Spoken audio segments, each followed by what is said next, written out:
säga. Jag tycker den doftar är särskilt bra. Utan kaffe. Meter på meter. Ja, det där är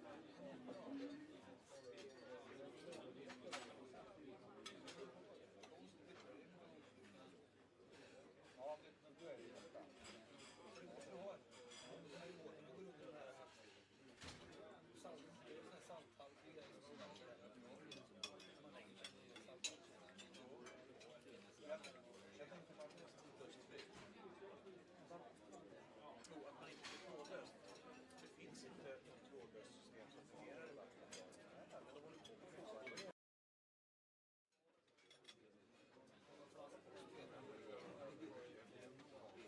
Efter den så får du så att säga. Jag tycker den doftar är särskilt bra. Utan kaffe. Meter på meter. Ja, det där är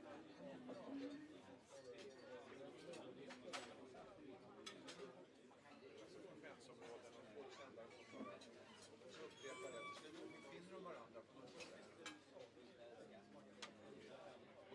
Snabbt om man får efter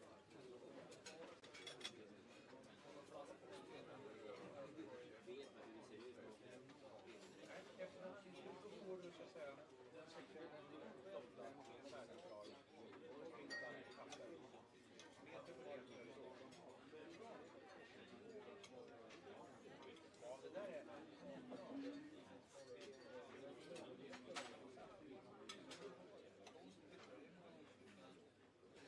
ja, då är det ju detta. Du har den här båten, du går under den här salthaltiga grejer som man lägger sig i salthaltiga. Jag tänkte man nästan lustfri. Tro att man inte är trådlöst. Det finns inte ett trådlöst system som fungerar i vattnet. Men de håller på med fotboll.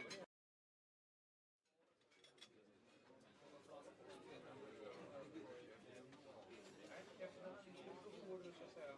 Jag tycker den doftar är särskilt bra. Utan kaffe. Meter på meter. Ja, det där är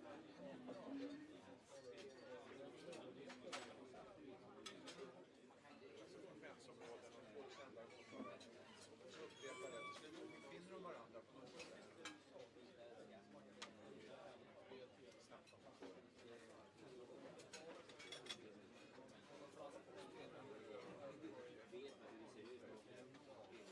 efter den så får du så att säga.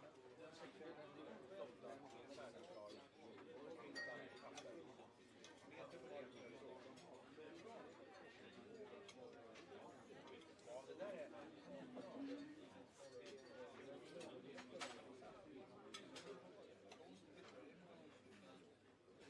ja, då är det ju detta.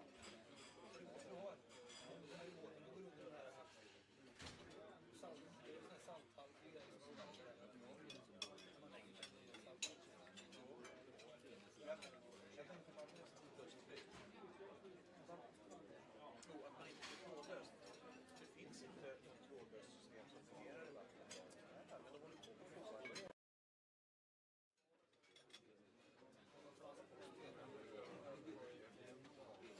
Efter den så får du så att säga. Jag tycker den doftar är särskilt bra.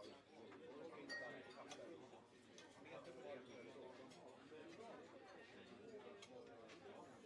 Ja, det där är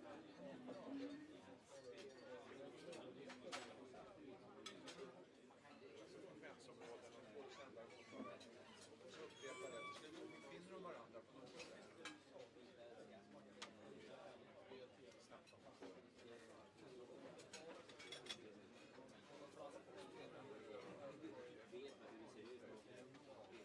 efter den så får du så att säga. Jag tycker den doftar är särskilt bra. Utan kaffe. Meter på meter. Ja, det där är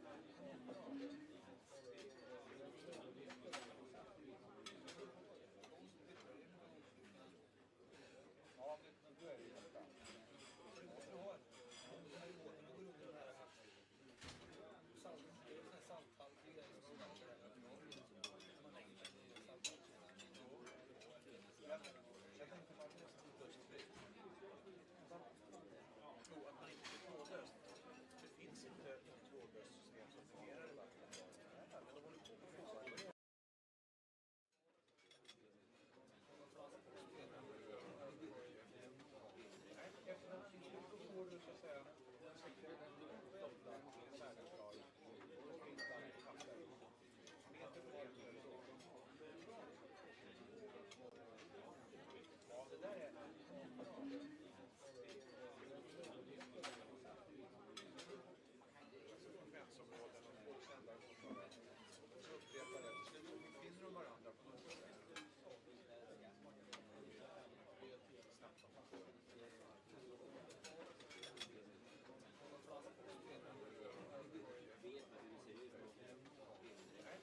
säga, den sektionen Gotland är särklar. Och Finland papper. Meter för meter så. Ja, det där är...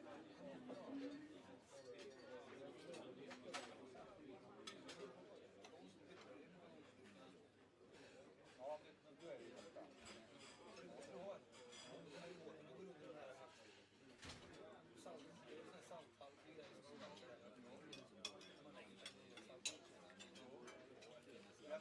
Jag tänkte man måste trådlöst.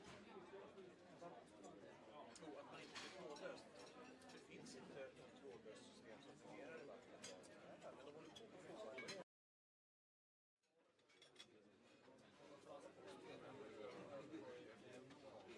Efter en tid så får du så att säga den sektionen Gotland är särklar. Och Finland papper. Meter för meter så. Ja, det där är...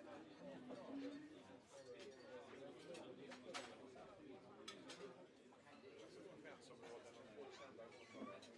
Så upprepar det. Till slut finner de varandra på något sätt.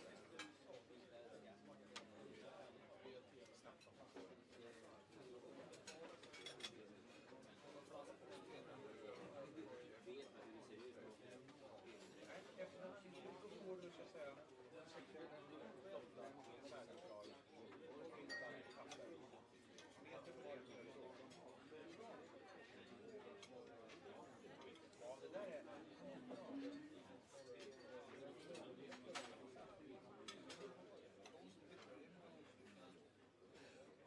men då är det ju detta.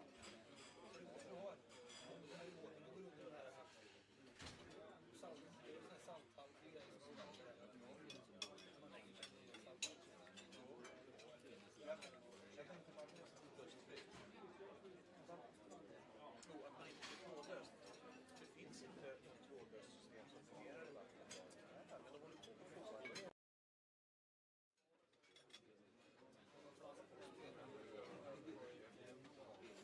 Efter en tid så får du så att säga den sektionen Gotland är särklar. Och Finland papper. Meter för meter så. Ja, det där är...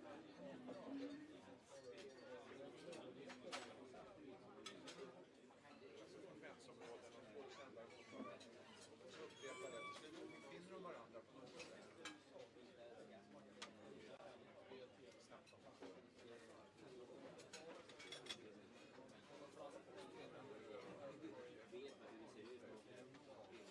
Efter en tid så får du så att säga den sektionen Gotland är särklar.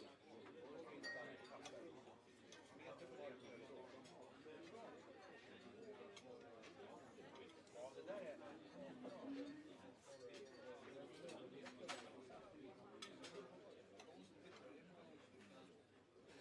Ja, men då är det ju detta.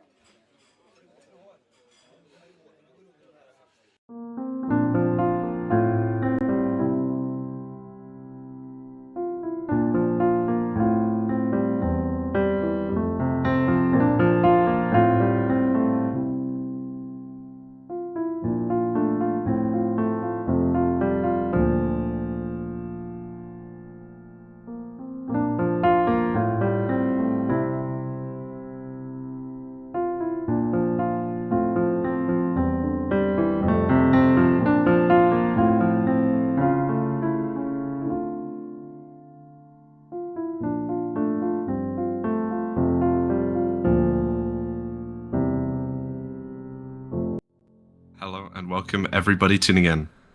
Coming right up, we'll be talking about Valve's upcoming fucking bullshit, dog shit, terrible, fucking worthless piece of shit MOBA game. All right. Okay. Yeah. In the second half of the show, we're going to be talking about the Odyssey and what IMAX means for us. My name is Pina. My name is Fricka. And you are watching Screenside.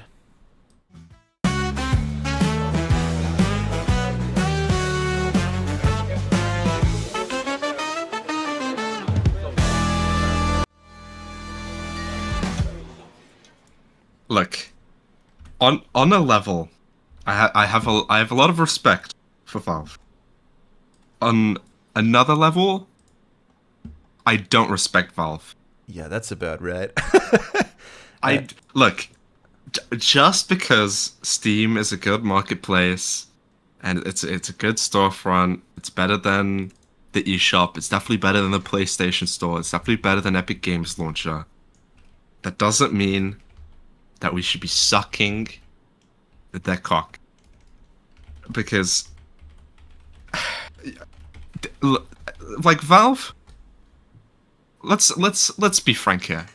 TF2 and CS:GO, these are just casinos. They're just running full-on casinos with these games, and I don't really need to point out the impact that those two games had on loot boxes in video games, and it's just in culture in general, where like gambling is trying to be implemented in every facet of society.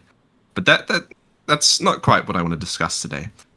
Today I will be complaining about is a game that is free of that is a free game and doesn't have any kind of gambling monetization, thank God, which is exceptional for Valve nowadays. It's an invite-only playtest Valve is running that merges hero shooter and MOBA elements. And after about 2 years of development since it went into public playtesting, it has a pretty loyal player base. And when it does go open, despite the many things I'm going to say today, I think it's going to be a successful game, and I do hope it is a successful game. This game's name is Deadlock. Yeah, now, right. I was gonna say before we move on, because you say it doesn't have these things that you were complaining about with Team Fortress and CS:GO, but it is Deadlock, which is still an open beta. I'm sure Valve will do its maximum to create a market and to generate those millions they love from that form of business they have. See, I have hope. I have hope in my heart that after like CS:GO, when was that? That was like early 2010s, right? Yeah. When that came out.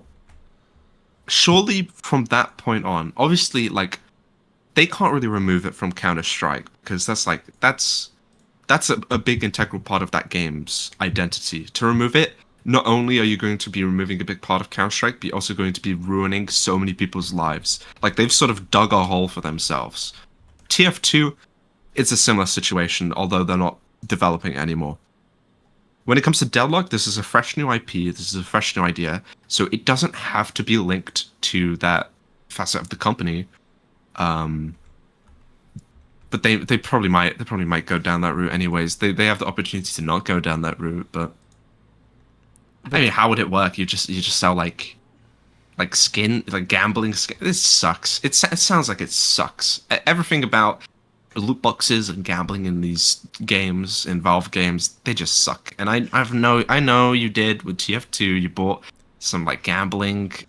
You spent a lot of money to get some like kind of I don't know what it was. It was probably shit. Probably worthless. Dude, no, I wasn't even like trying to gamble. I just thought it looked cool. I was like, oh, I want an unusual, and it's an emote that's an unusual. It has a little like purple effect. It cost me like $20. It's since lost like half the value, so I really can't make that money back anymore. Sounds about But right. yeah, No, but it sounds like, about right. but like, I didn't even want to like sell it. I just bought it because I was like, oh, this looks freaking dope. Yeah. One thing I will compliment about Deadlock, and we have some footage on screen right now of Deadlock. This isn't what the final build, because the original build of Deadlock had like really weird kind of like models and textures. They looked oddly kind of photorealistic, but in like a kind of a sort of grimy sort of way. And then the sandbox, the what do you call it? The sky drop is like it takes place in day. The current build takes place at night. So it's taken like a very radical rehaul in its visual style, and the state it's in. It's a very nice looking game. The characters have pretty good designs. I know you can agree on that. Yeah, no, I think yeah, I remember talking in one of the first episodes of this show About that exactly, about how the characters, what makes this look apart is that it has different character models and whatnot. Yeah, I mean, many of the gripes that I have with Deadlock sort of do come down to the fact that it isn't a final product and that it is a playtest. But this isn't actually the first time I've partook in a playtest for a video game, and obviously I can't talk about that playtest because it was under lock and key.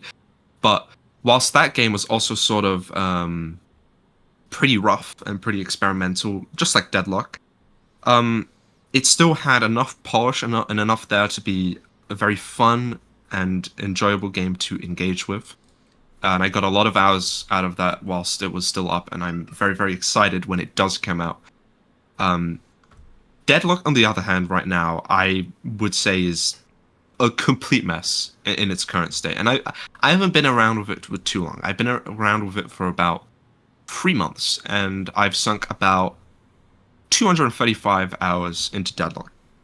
And it's been a very up and down experience. They've done a lot of experimental updates in that 3 months time. There's been no sort of substantial, like, major big update.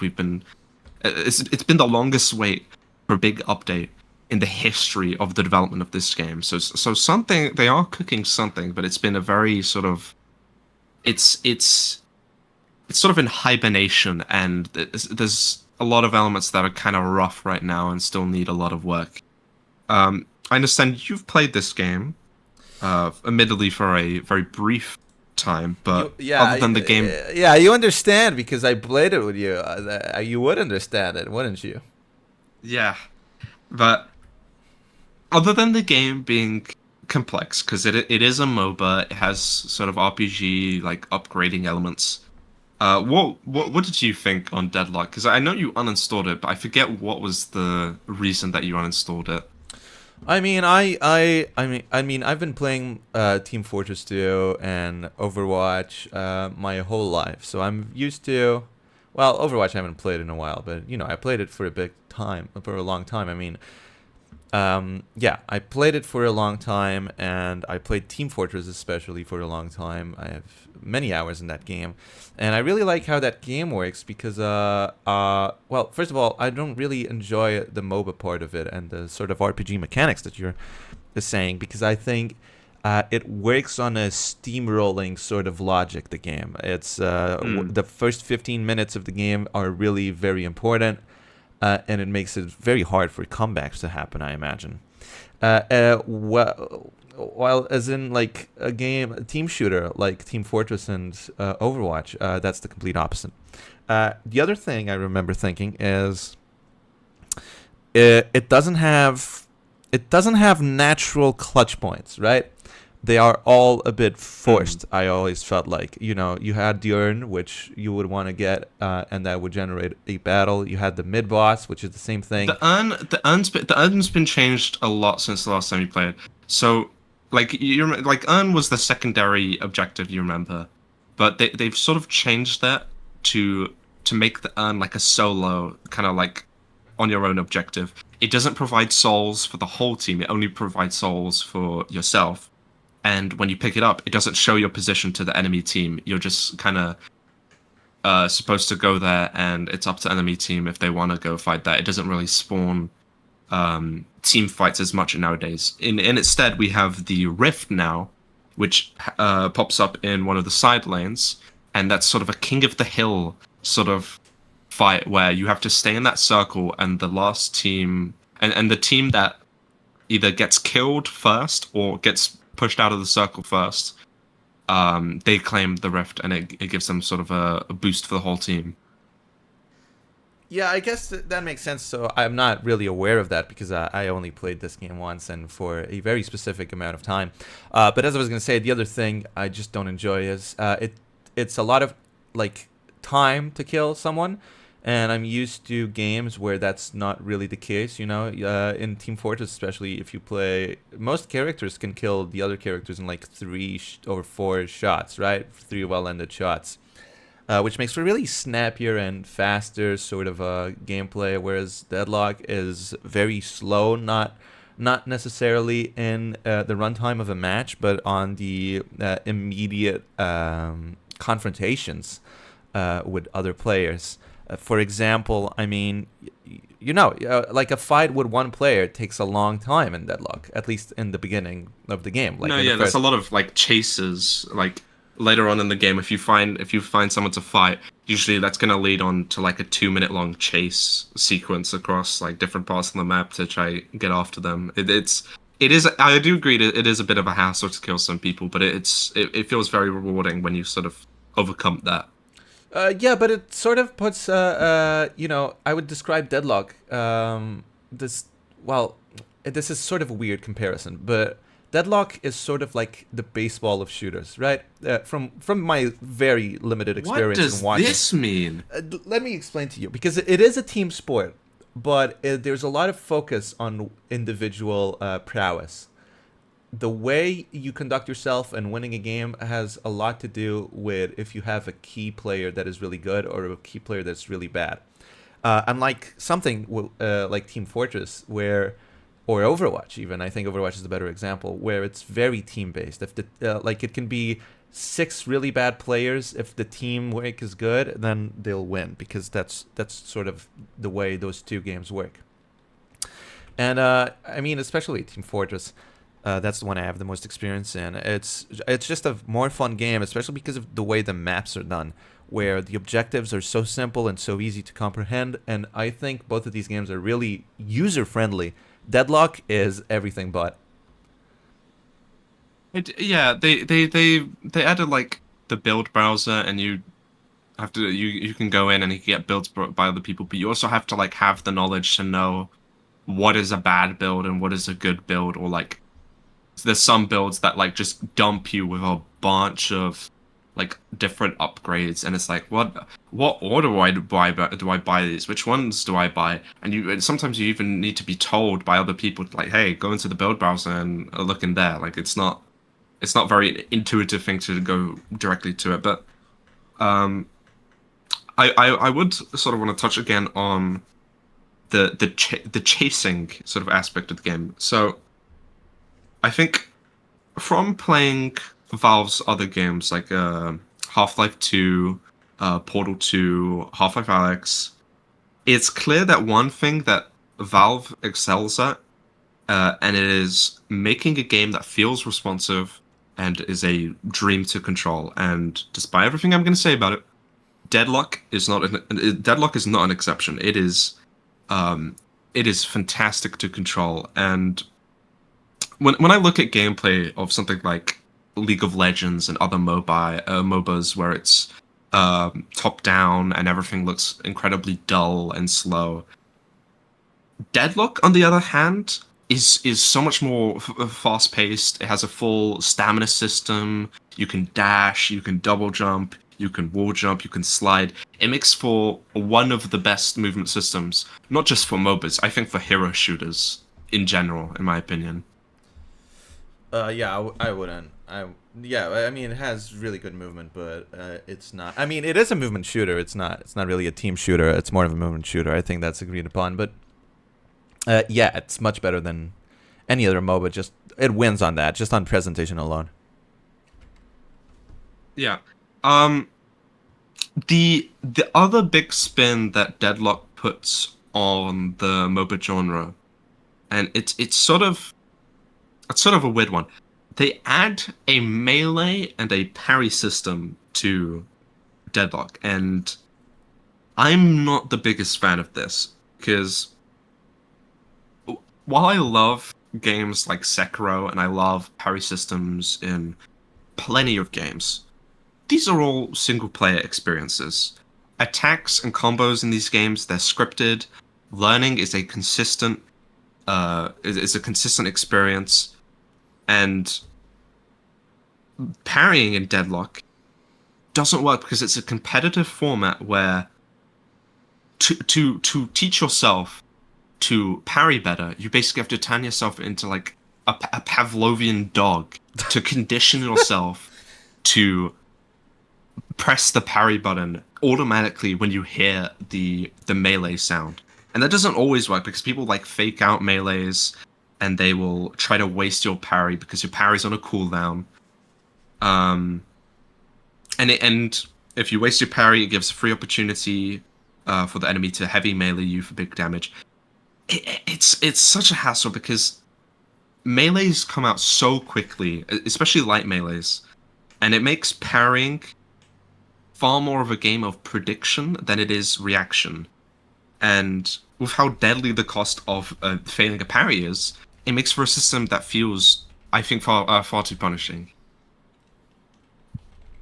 Like when I look at characters like Abrams and Billy that are far more melee-based characters, they're just not very fun to fight against, and they're not very fun to fight as. I used to play a lot of Billy, and when you're fighting against an Abrams, you're fighting against a Billy, it just becomes a completely different game where everything's sort of dependent on parrying a lot more often, and if you don't parry, you're done. You're just done, because it just does so much damage.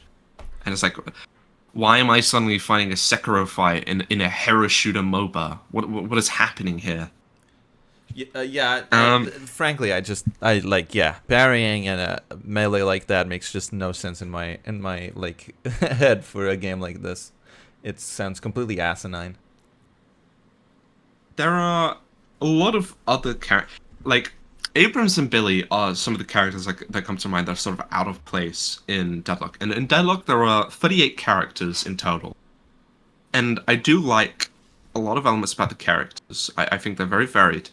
Issue is, I think there's a little bit too much variation in the sense that there are some characters that just don't quite fit. They don't fit the movement system, they don't fit the MOBA style, or they don't fit the hero shooter genre. And I think one is Graves. Graves' gimmick is basically just she spawns zombies and skulls and has her own little like minions that she sends out, and it makes for like having a completely separate target you have to deal with.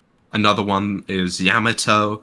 Yamato can zipline and like lock onto people and just fly through walls and ceilings to just get onto people and just hunt them down. And it's basically no cooldown on that zipline. There's no punishment for failing the zipline. You can't even fail the zipline. All you have to do is just press the button on them, and then you zipline to them, and then all of a sudden, in 2 seconds, you get that zipline back, so you can zipline again on them. It's incredibly asinine with the movement system, and completely negates any kind of skill in mastering the movement system. Doorman, which is one of the more iconic characters, he carries on an element from the Portal series. He has like portals that he can spawn, and it just feels very, very odd in the setting. I mean, I could sit here and I can nitpick every single hero bit by bit, but Deadlock feels like a game that is conflicted between its hero shooter and its MOBA elements. And despite what you said, I'm gonna disagree. As someone who's never played a MOBA before, other than Pokemon Unite, I generally think that you don't understand. I have so many hours in Pokemon Unite. I just don't know why that would be.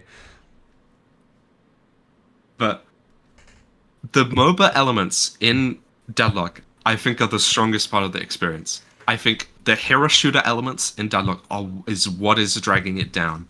And this generally does shock me. Because so many of the abilities on the heroes, they're designed as if like abilities in like Overwatch or something. And in that sense, they become so much more unbalanced and are easily exploited if you buy the correct items. So, for example, I was talking about Yamato earlier, who can zipline to different characters. I play this character, and every single time I play Yamato, I buy a single item. Almost every single game I buy the same item, and that is Indomitable, which is an item that cancels out every single stun, every other stun that you receive. So let's say you get stunned once, and then it just negates it, you don't get any stun.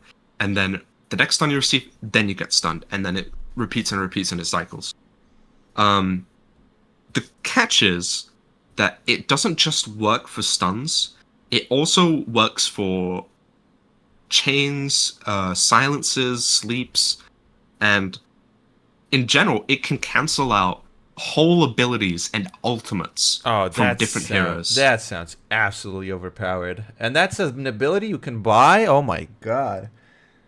Yeah, I'm gonna list here the different characters, all the characters whose ultimates just get completely negated by the item, and I'm gonna go through it. Abrams, Billy, Grey Talon, Holiday, Infernus, Lady Geist, Lash, Moen Krill, Paige, Paradox, Rem, Doorman, Viper, and Wraith. That is 15 characters. That is 40% of the game's total roster. All of their ultimates are completely negated by this one item in the shop. And we're not even counting like the basic abilities. There are some characters like Seven that have like basic abilities that get negated, not their ultimates. So it's just like objectively one of the most busted items in the game, especially as a Yamato player, where stunning is so dangerous. Now, I'm sorry to interrupt, but just a member of the audience is just saying Yamato, Devil May Cry 6. Do you think that's a confirmation, that name? I don't even know what the relation there is. I really don't know. Devil May Cry 5 is. I only know one guy who really liked that game, and he was quite annoying about it. Yeah, but I'm not. I know two people who like it, and it's fine. I didn't know there was a Japanese character in Devil May Cry. So I was like, the whole thing is like. What? Well, it's a Japanese series. Yeah, but it's inspired on like Dante's Inferno. You'd think it would be like more Italian names. I feel like it's pretty much removed from that, like a lot. Oh, Virgil's sword is called Yamato. Well, okay. Okay, it's inspired by it, but it's like if you play the games, it's like and you're not going through like hell. Right? So Deadlock, right? Anyways, another item that I think is completely busted, and it has been the bane of my being every single time I play this game, and it is Refresher. This is you can buy this item for the same price as Indomitable, by the way. And this item resets the cooldown, all your abilities, including your ultimate, which is ridiculous for many characters, but especially these few I'm gonna talk about. Dynamo is a pretty mid character in the game. He doesn't have the greatest kit. He's not very good at offensive. He's a decent support, but he has probably the strongest ultimate in the whole game. It literally like he jumps into a fight and becomes like a black hole and sucks everybody in to his ultimate in the range he is in, and it basically demobilizes them for 6 to 7 seconds, and it's a pretty long, especially if there's like teammates there, because they just get free hits in and free damage. It's absolutely insane. With Refresher, I'm so turning that into a short just because of it has the numbers 6 and 7. That's gonna do about 1 trillion views.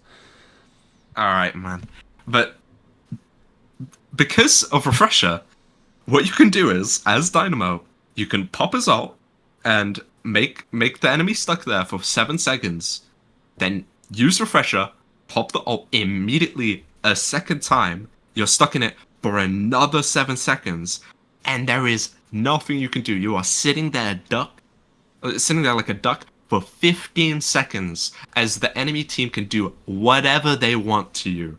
It is insane. Like, and that's not even the word. I've barely seen players that have used the Dynamo ult well. Like, very rarely have they abused it to this degree. But my least favorite character to fight against in Deadlock, and he's not even like that broken of a character. The character's name is Victor, who is this big sort of AoE character. And he does decent damage. He's pretty annoying, but other than that, he can be dealt with pretty easily. Issue is, he has an ultimate that I'm not shitting you here. That just revives him back to life when you kill him.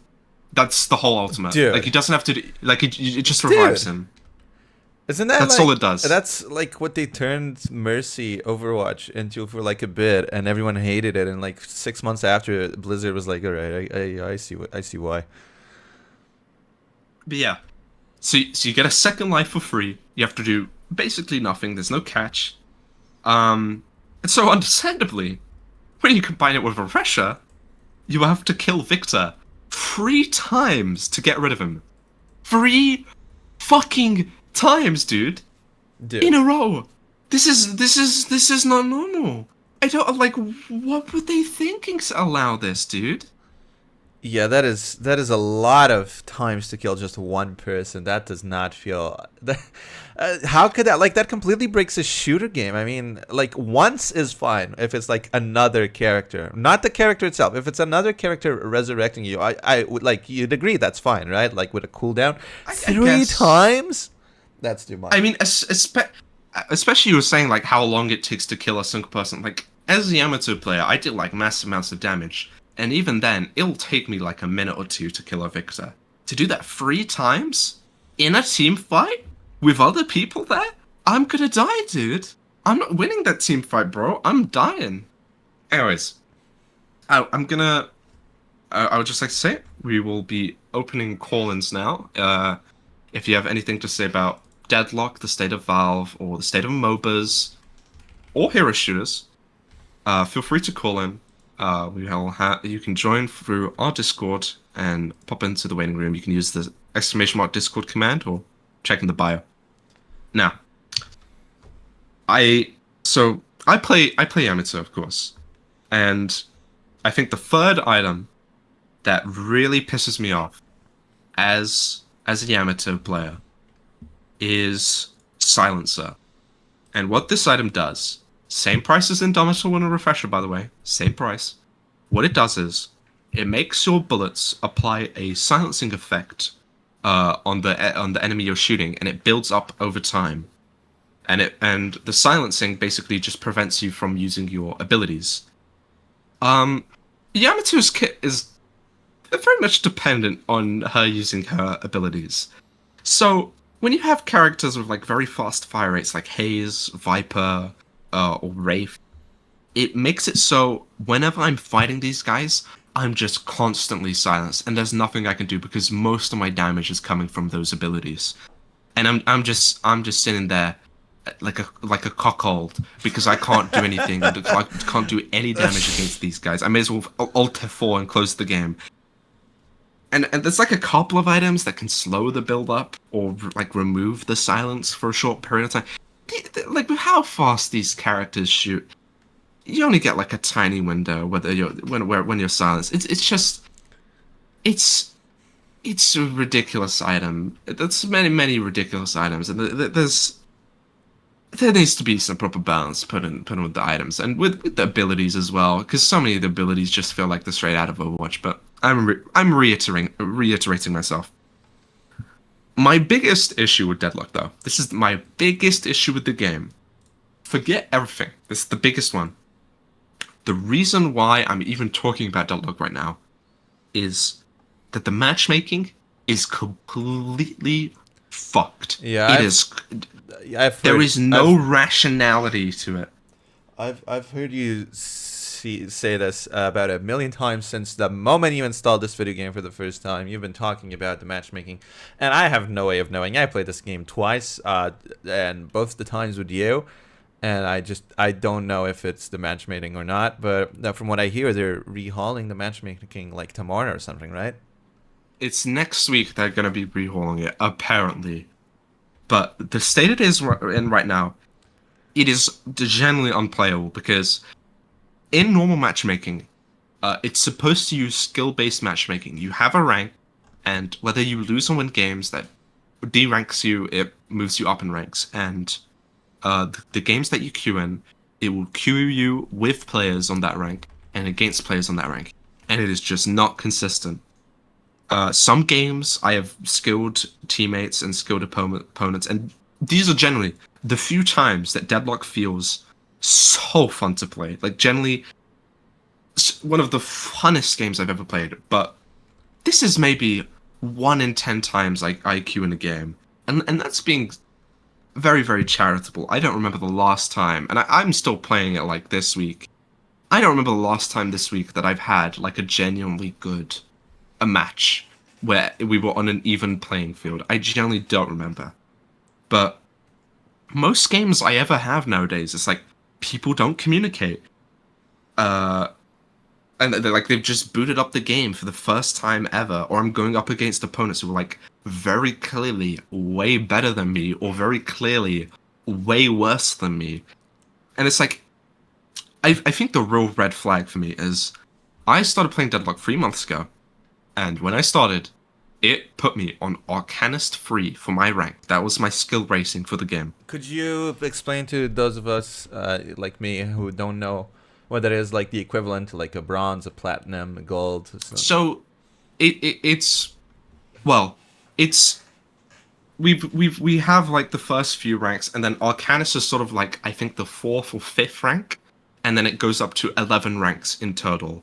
And then inside those ranks that you can get like 1 to 6, so you can get like Arcanist 3 or Arcanist 6, and the higher you are, that means the higher you are in that skill bracket.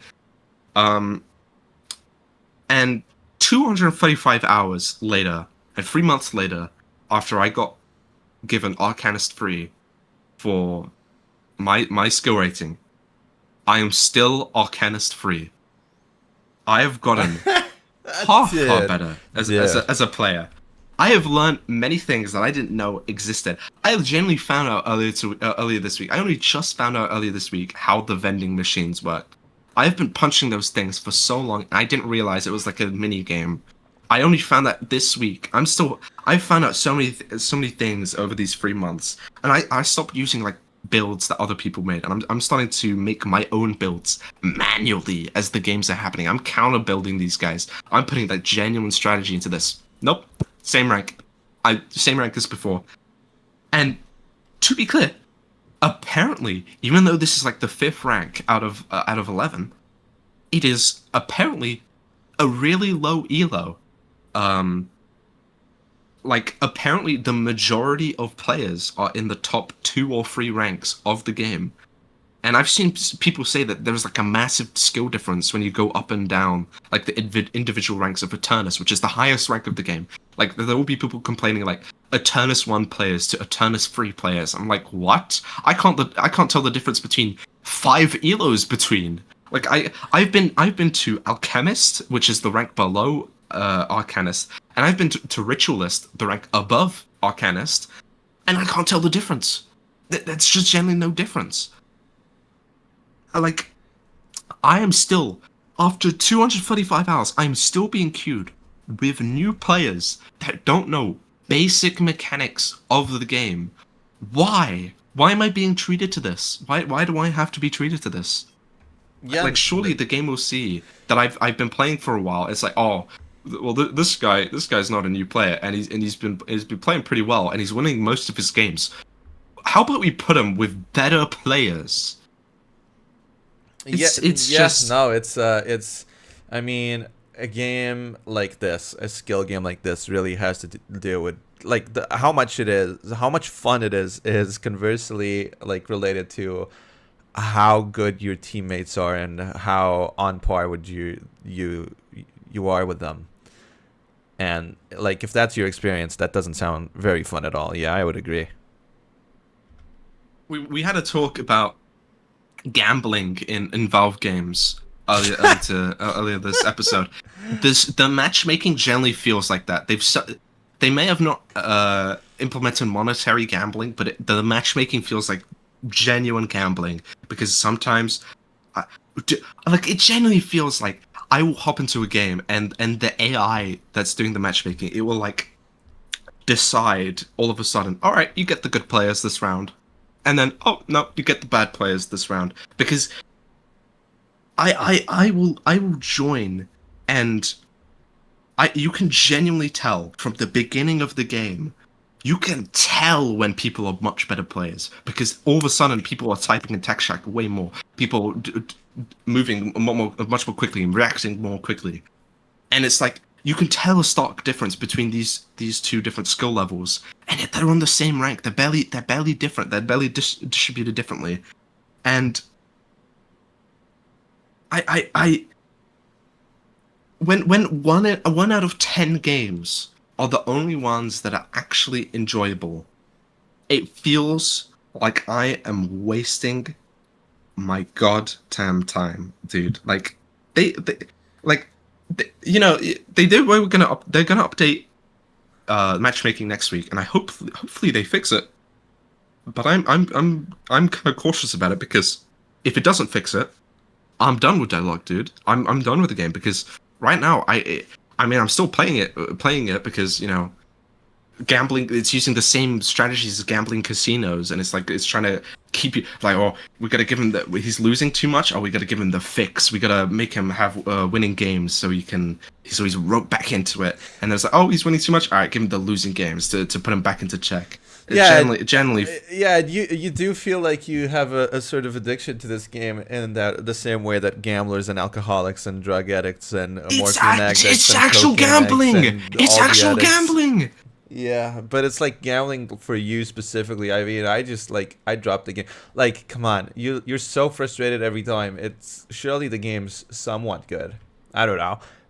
You always say you're gonna drop. Like, this is about the 10th or 11th time I'm hearing you say, "Oh, I'm gonna drop the game. This is a waste of time." Like, I will get into a game and it's like nobody's communicating. I'm typing in the chat.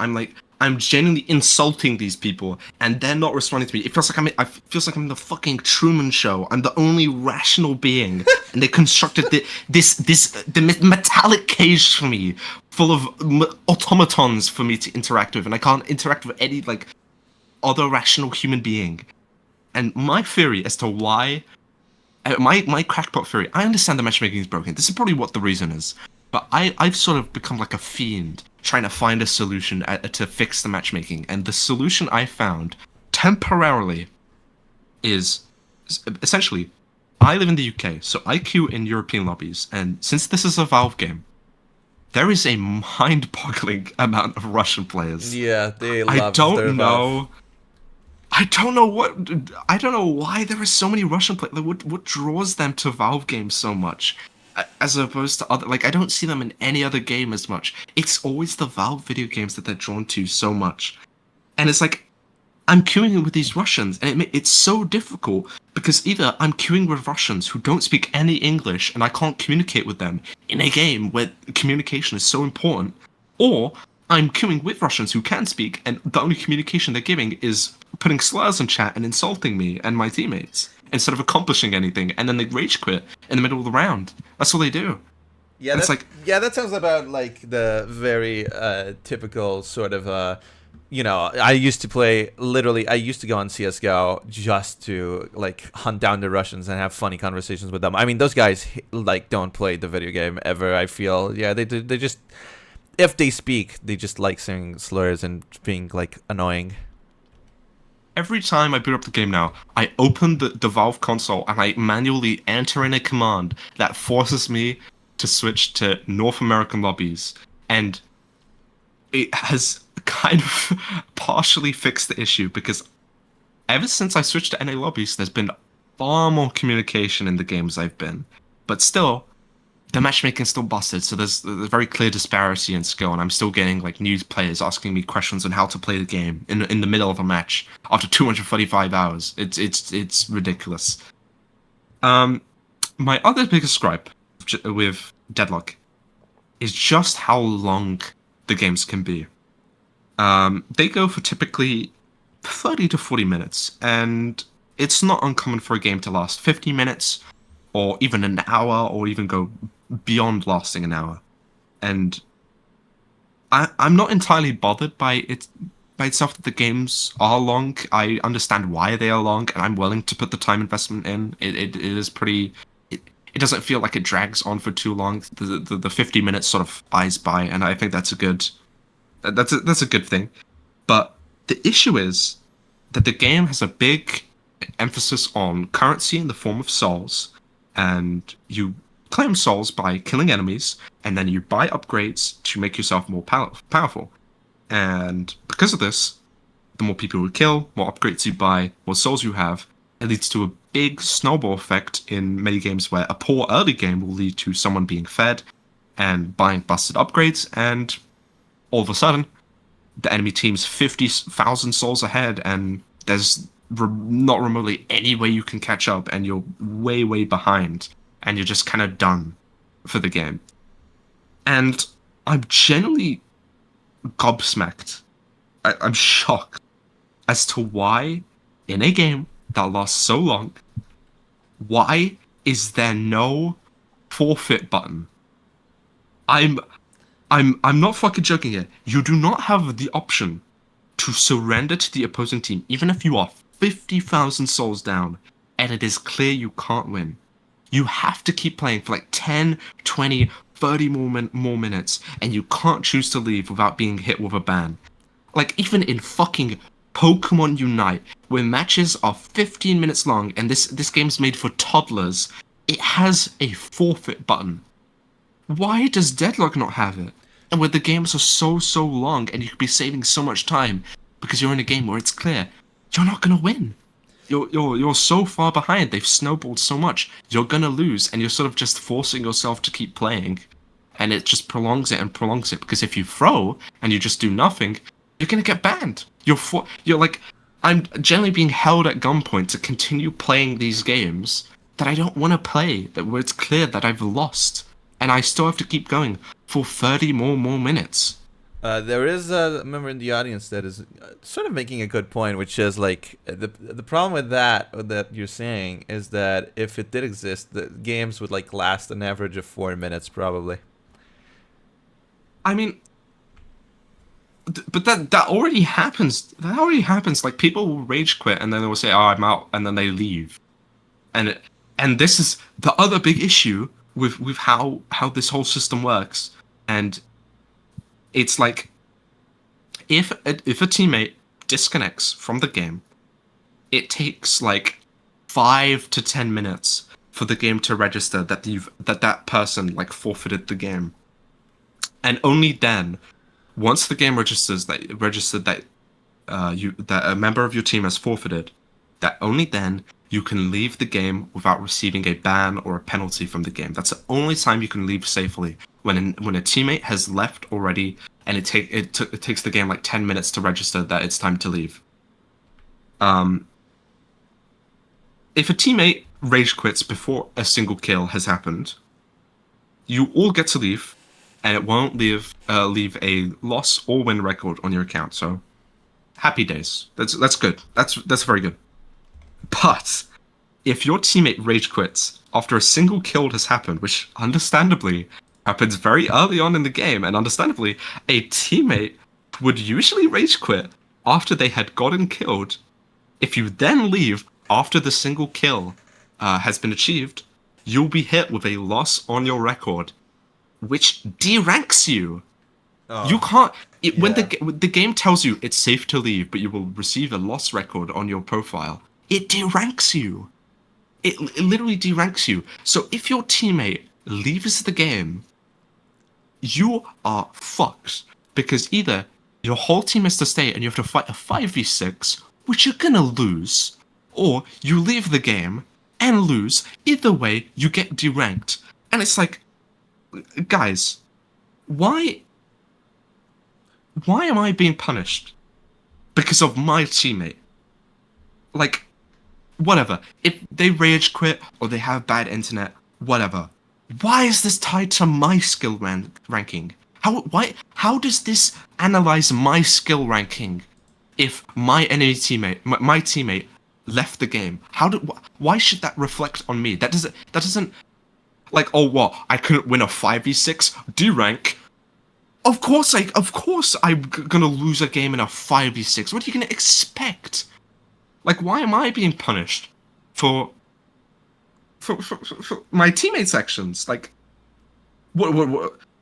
Like, when you're on the opposing team, if the enemy team has a leaver, and then the whole enemy team decides to leave, you still have to keep playing the game. The whole enemy team is left. You have to keep playing and push to the end of the game for the game to end. It doesn't automatically end the game if the enemy team is left. Everyone's left. You still have to keep playing. You can't just leave. If you leave, it counts as a loss. I mean, even if you're on the enemy team. That's like definitely a open beta situation. This cannot be how stuff will be when this game is properly finished. That is ridiculous. Like, the way that the forfeit system, the lack of a forfeit feature, and the way that the current quote-unquote forfeit feature functions right now, it just feels like it's designed to waste your time as much as possible, when I feel like I've seen some esports games of Deadlock already, and esports in Deadlock is already quite successful. People in esports Deadlock, they quit games. Like, there's a forfeit feature in those esports games. Why can't I have that option in regular matchmaking? Like, I understand that there's going to be some bad actors that want to forfeit the game, and then they throw, and then they don't want to play the game anymore.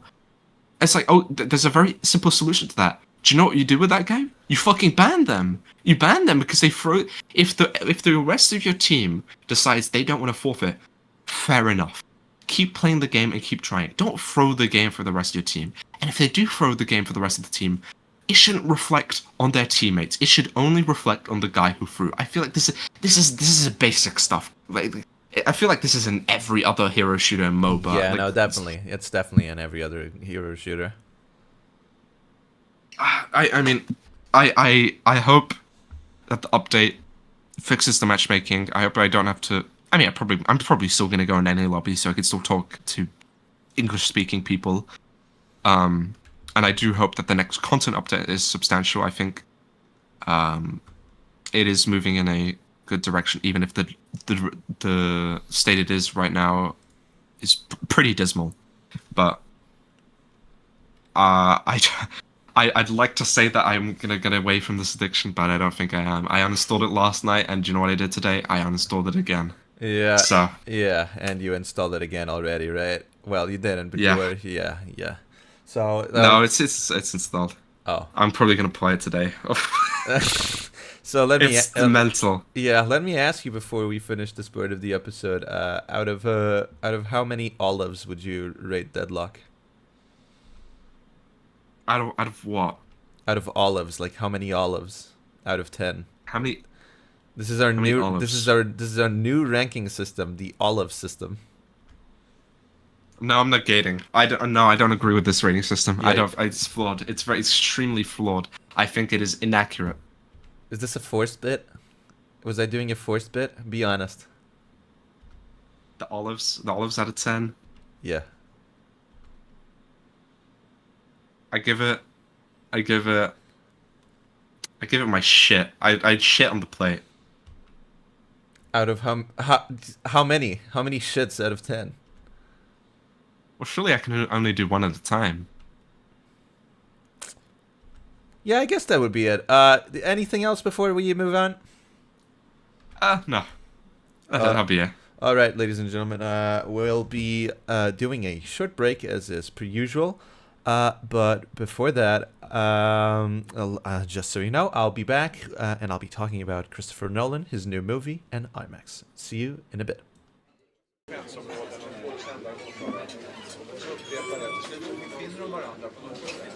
Welcome to Spatnovik Retro Gaming Store.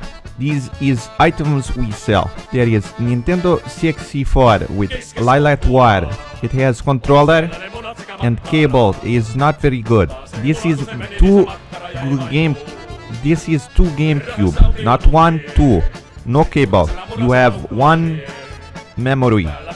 This is copy of Shadow the Hedgehog and Bose Mega Quiz. There is no there is no PlayStation 2. Only game. No PlayStation. You have to have your own PlayStation 2. This is a Spaknovich Retro Gaming Store. Thank you.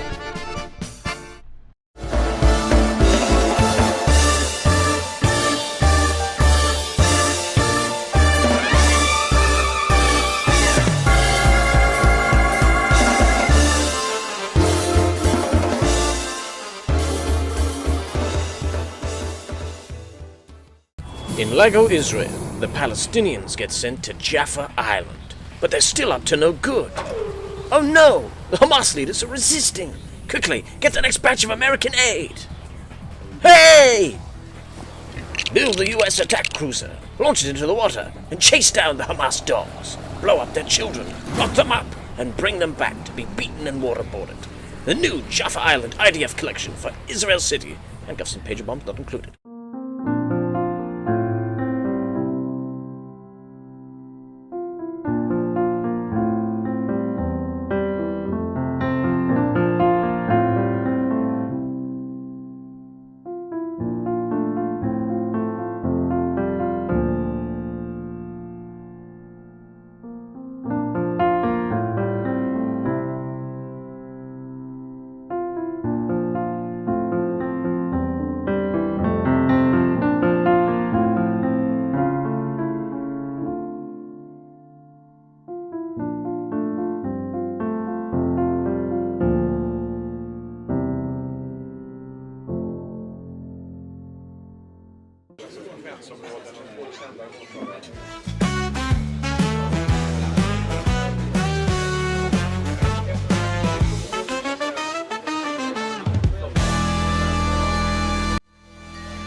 Welcome back, ladies and gentlemen, and welcome back, Fricka. Well, Christopher Nolan has done it again. He has released a movie that, for some bizarre reason, has taken over the news outlets and the minds of people like a blazing goddamn fire. This is unbelievable. Anytime this guy releases a movie. What? You get simmer down. What? You're very heated today. Is this gonna turn into a big tirade on Christopher Nolan? No, not necessarily. Although the text on screen would have you believe otherwise. My God! What? Anyway, let me explain it. It'll be all explained. Actually, that's sort of. It has to do with IMAX, which I'm not gonna talk about right now. So I'm actually gonna change that to Christopher Nolan's new movie. That's less inflammatory. Nolan, let me give it from the start. All right, I did not watch Oppenheimer. I did not have any interest in watching Oppenheimer. Actually, I think Memento is a middling movie made to watch once and smell your own farts at just how weird you like your movies, and how different you are from the general populace. Even though Memento is, you've seen Memento, I think. It's a film made for a mainstream audience, right? But it's done in such a way where it's like, oh, the people who watch it are going to be like, oh, I watch such quirky movies. Have you heard of Memento? Wouldn't you agree that's sort of what it is? I mean, I was shown the movie at university, so there is very clearly some acclaim to it in professional circles. Yeah, but I'm not saying it's a bad movie. I think it's an all right movie. I just don't think it has. You know, sometimes I rank my movies on, would I want to watch this again? And with Memento, it's like, no, I've watched it once. I get it. I get the idea. Please. I put some thought into this, and it genuinely surprises me how every single Nolan movie is structured in the same way in how it presents the story. Every Nolan movie, the gimmick is non-linear storytelling. That is the gimmick to every single Christopher Nolan movie. And I don't understand how we're reaching 30 years now, almost 30 years of Christopher Nolan doing the same gimmick and I like some of his movies, but almost 30 years that he's been doing the same gimmick for his movies. And it feels like it reminds me of. Well, it doesn't remind me of anyone in particular, but it reminds me of a fictional person in my head, of an autistic child that has one cool idea for like making a movie. Like, what if I made a movie in a non-linear? And then they planned out like 20 movies to make in this fashion. And Christopher Nolan has been following that little notebook he made in kindergarten for the whole of his career. This one cool gimmick that he's been latching onto. One cool gimmick, except he has fallen into this a sort of a film industry dark side, but we'll get to that. Before I continue, I'm gonna just open the gate. I'm gonna open the floodgates, and I'm gonna give it to you straight. I simply do not enjoy Christopher Nolan, his films, and what they stand for. I don't enjoy any of those things. That is my honest, and I'll use this word so it's very well understood what the position of myself and the show, I guess, right now is. That is my honest bias coming into this. There is an obvious bias, and we all have our biases, and we all have our quirks, and there is nothing wrong with that. It's just how being a human being is. Contrarian.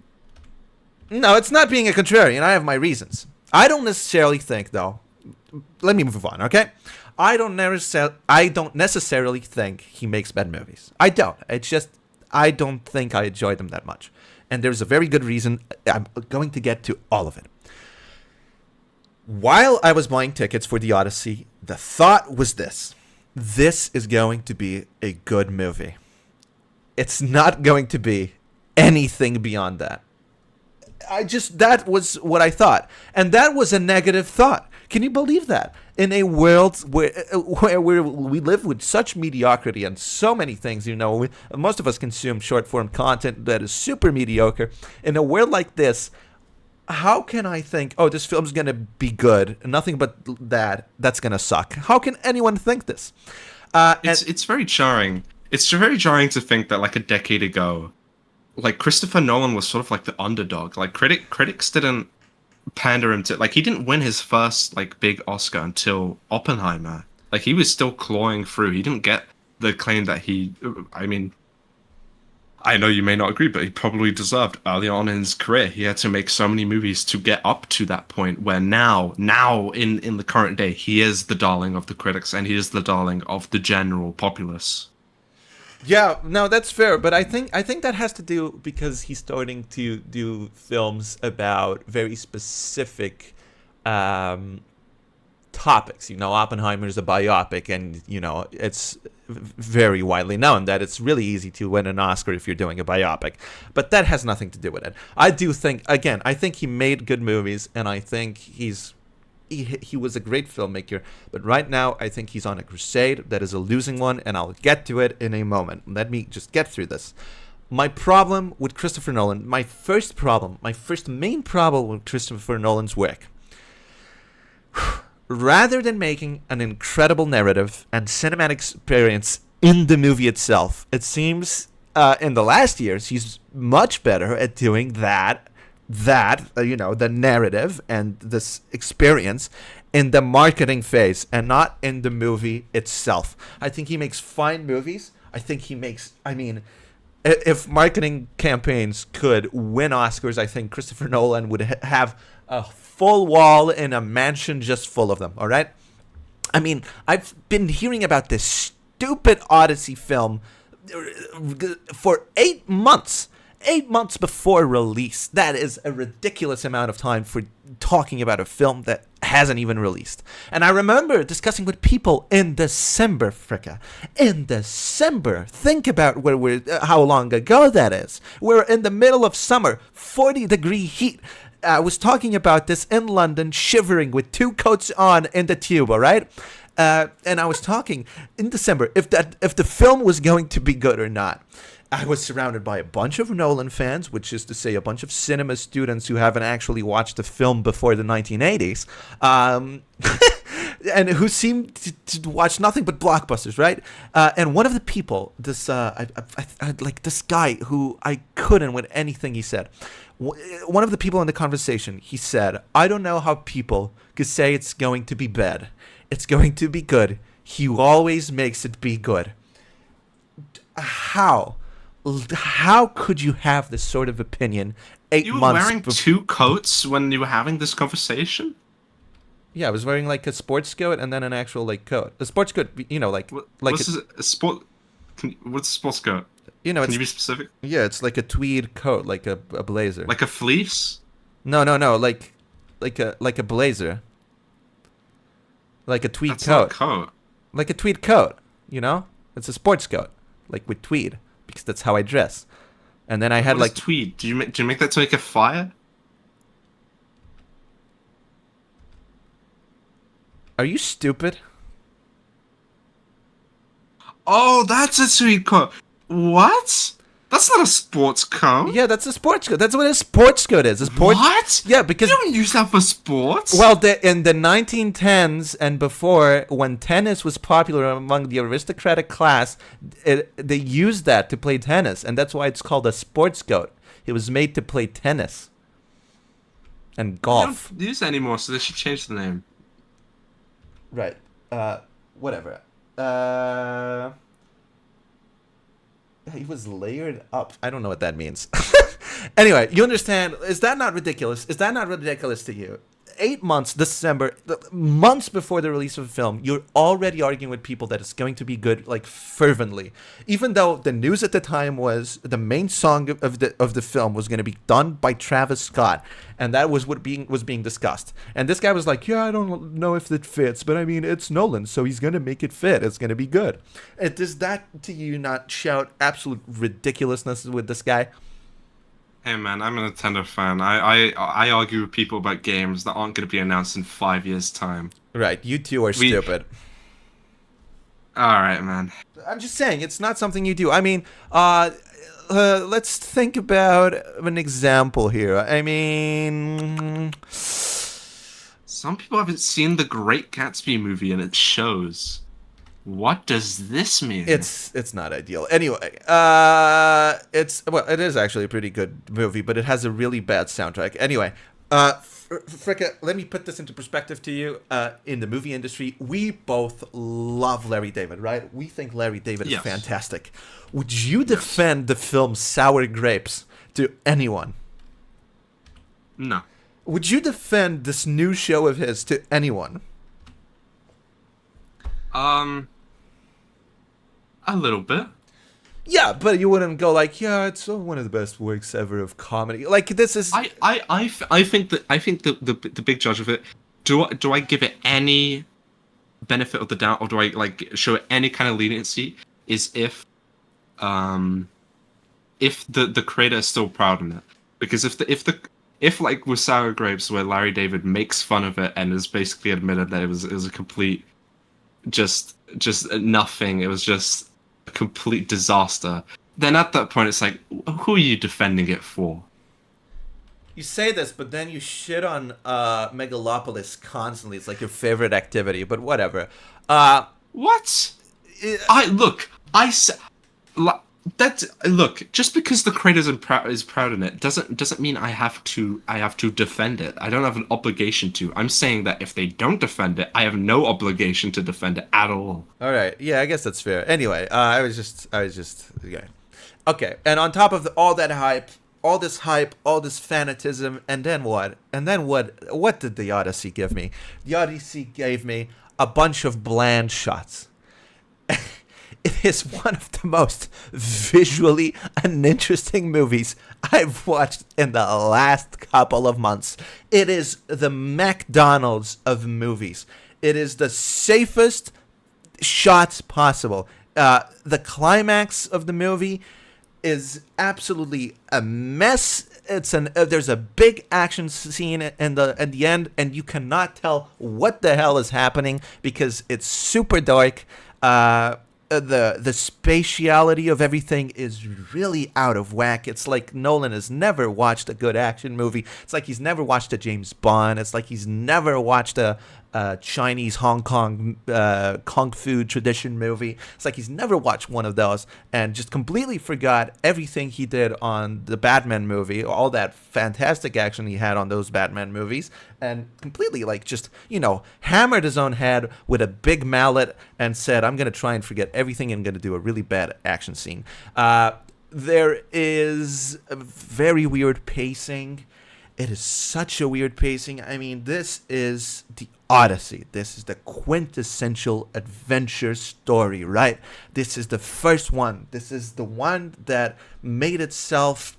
this is the one that made every single other action adventure story exist.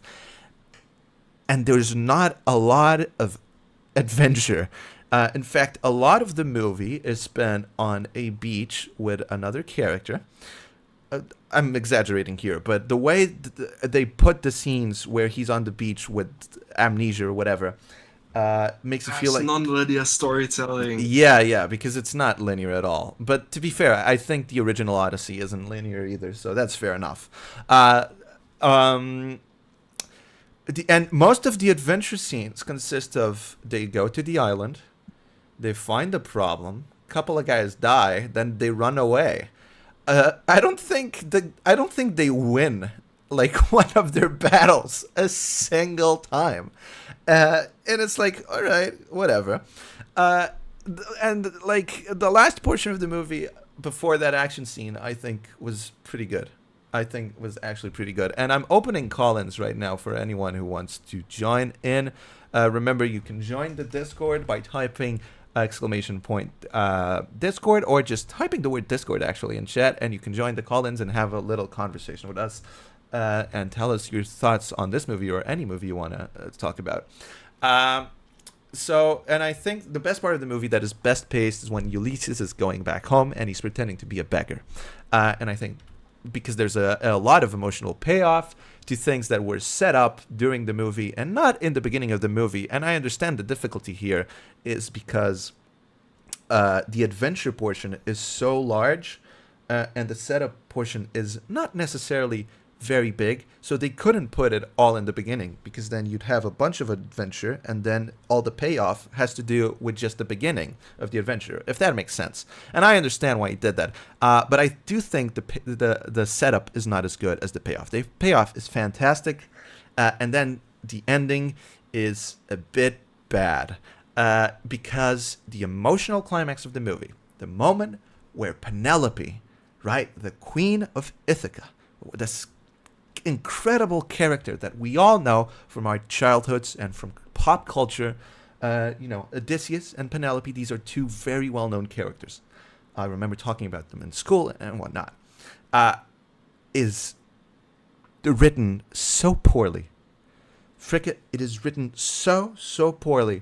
The only movie I can compare to the Odyssey in terms of Penelope's performance, I forget what the actress is, but in terms of Penelope's performance, is Maestro, the movie about Leonard Bernstein, which is equally as bad in dialogue and in delivery.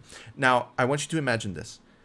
Ulysses gets to his castle. Ulysses gets through the Queen's challenge, the Penelope's challenge to remarry.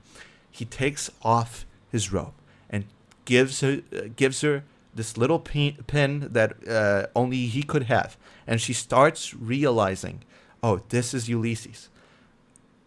Should there be dialogue there? If you ask me, no. No. There should be no dialogue whatsoever in that part of the movie. Movies are a visual medium. This is not a radio show. Why does she hug him and she goes, oh my God, it's you, Ulysses. Oh my God, you're here. Oh my God, what happened? Oh my God. And she doesn't shut the hell up, where all of that could have been conveyed so much more powerfully through a look, through a face, through a cut, through the visual medium of cinema. That is not expressed whatsoever. There is also this big narrative arc in this movie about these sea people. There's these sea people that are going to attack all these kingdoms in Greece, and they're going to bring the Age of Bronze to an end, right? It's okay. Hospitality has ended. This is a big theme in the movie. And there's going to be this ruining of all these cities by these sea people. And while he's a beggar talking to Penelope, he's sort of talking about how Ulysses, what he regretted doing and how he conquered whatnot and how he regrets going to Troy and doing what he did, taking advantage of the hospitality of the Trojans to kill all of them, right? You're following me here, right? I have not read the original book, so I'm scarcely wrapping my head around this. Yeah, but yeah, so I'm following. Yeah, I don't think this is necessarily in the original book. He's like, he's saying there's these sea people. There's the legend of these sea people. There's this rumor that there are sea people that are going to attack all these cities in Greece. And he goes like, oh, we went by sea and we conquered Troy and we did that and we regret it. And I kid you not, Fricka. Are you listening to me? Well, look at me in the eyes. I kid you not. Penelope goes, you're the sea people? And I was like, oh my What? Lord. Yeah, because it's like, oh, the sea people, this rumor of these sea people is actually Ulysses and the man who conquered Troy. And it's like, oh my God, I got that. I understand. Did she need to spell it out for me? Like, I understood that half an hour ago in the movie. I did not need her, like, squeaking this to me. She did not need to go, gulp. See, but this also feels like a writing issue. Yeah, it is a writing issue. It's absolutely a writing issue, but it's a directing issue to let that in. It's a directing issue to, in the cut, in the edit, while filming, not film an alternative chance where it's like, maybe I'm not going to need this. Maybe this isn't necessary. Nolan writes it and directs it. He's a one-man show. So. Yeah, and it's... And that's his problem. Maybe that's his problem. It's just not very well written, and it's just so bad. It's just so bad. They feel the need to explain everything and things that there was no need to explain. It's awful in that regard. And also, there's a one-liner at the end of the movie, and I cannot believe in the year of our Lord 2026 we're doing one-liners in movies like this. Ulysses is like, after the battle, he's like, oh, Penelope, whatever. Oh, I came to see Ithaca one last time. And she goes, no, don't die. And he goes, no, I'm going into exile because my son's going to be the king. And it's like the lamest one-liner I've ever heard of my life. And it's drastic. There's also this one scene in the middle of the movie where, I swear to you, most of the adventures they have where they go to the islands, they're really entertaining, and something happens that's important for the rest of the story. There's this one, though, where they go to this island. There's this, like, child, and she starts screaming, and she runs away. And then there's, like, these mini giants. They're like giants, but not too gigantic, right? And they start chasing the guys. Like, they don't even say anything. They start chasing them and trying to kill them. And then the trees start to, like, move. And they, like... Yeah, the trees, like, they start to move. And they imprison people, some of the men. But welcome back, the two towers. No, but it's not like that. It's literally the trees just sort of, like, are, like, levitating on the screen across, like... What? Yeah. And they make, like, cages around, like, two guys. And those two guys get killed. And then the rest run away. And they get on the boats. And two of the boats, I guess, get destroyed. But, like, and then, like, that scene's over. And then that scene ends. And that sort of just happens. See, so much of what you said and so much of the marketing, this movie feels like hype moments on Aura. It just feels like clips of, like, cool stuff happening during, like, Greek mythology, and that I mean, I'm not familiar with the original work, but it really feels what it is. But I wouldn't mind that. I would love that. I would love that if two things were true. One, the movie was just a bit shorter. It's a 3-hour movie. Like, we can't be having 3-hour movies where we're wasting time. And two, the action was good. If it was like a really good action scenes, I would be so happy with it. But no. And you know why I think that I'm not going to get to this, actually. Need to get to this later. But I do have a theory as to why I think the action is not as good as it could be. Another thing I have to mention is there's this one scene, and I swear to God, I went to the cinema with 3 of my friends. None of them watched that many movies, all right? They noticed this.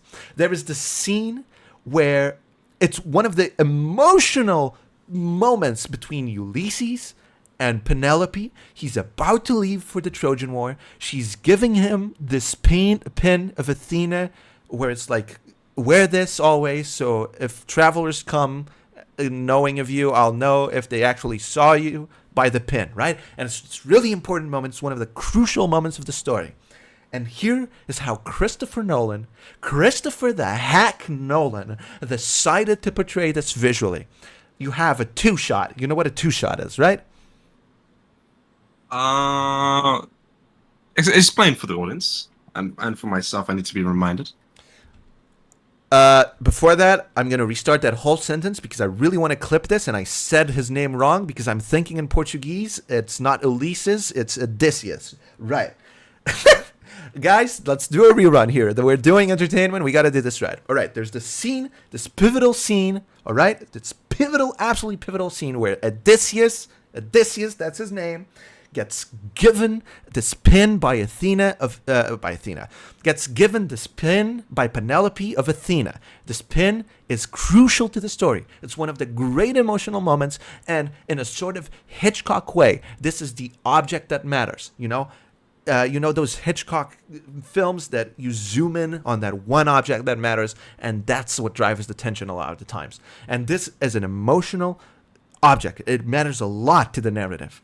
And how did Christopher, the goddamn hack Nolan, decide to portray this? Visually, it was in a two-shot. A two-shot, I'll explain to you if you need, is a shot where you have two people in the shot. It's as simple as that. It's in a two-shot. That's what we call a two-shot. And what is he doing during this whole shot, this whole conversation? Odysseus, I believe, is on the foreground. Penelope is on the background. And I guess someone was on some kind of drug, because for 2 minutes, every time one of the characters speaks, the focus changes.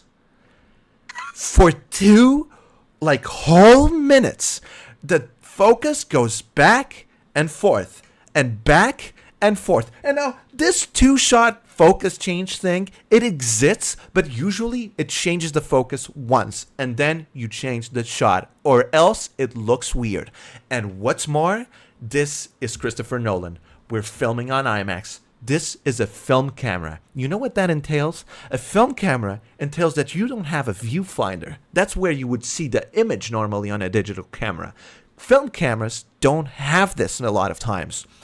How do you calculate focus? You get a measuring tape and you calculate the distance between the lens and the object that you want to focus, and then you can do some calculations with the motor, the focus motor, to do the focus properly. You're changing focus constantly on something you can't even see the focus of. Fricka, for like a quarter of the scene, it's out of focus. And I cannot for the life of me believe this made it into the movie. And I was like, maybe only I noticed that. Maybe the general audience wouldn't really notice that. And I asked my friends about the movie, and one of the first things two of them say is, did you notice that scene where they just didn't stop changing focus? And I was like, yes I did. It was awful. You got too ambitious.